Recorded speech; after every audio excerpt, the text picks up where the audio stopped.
ممكن تعرف شعب جبار ولا لا من طريقه كلامه، من اللغه. اوكي، يعني مثلا لما واحد صاحبي يقول لك انا هحلق شعري وهشيل اللوز وهحشي ضرسي وهصلح العربيه، فده فظيع، بيعمل كل ده لوحده. في الانجليزي مش هينفع الكلام ده يا جماعه. في الانجليش مثلا غالبا الله يقول لك I'm going to، لو قال لك I'm going to fix my car يعني هيصلح العربيه بنفسه.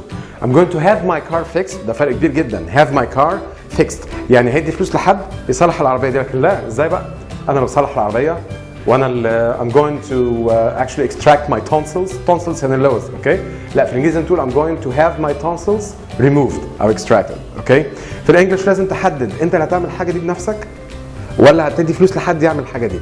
بتفرق انك تحط هاف او جيت والتصريف ثالث بعيد عن بعض. اوكي، يبقى انا هبيض البيت، سوبرمان بقى هبيض البيت انا يعني. اوكي، لا بالانجلش الدنيا واضحه شويه. انت هتبينت يور هاوس. Are you going to paint your house yourself؟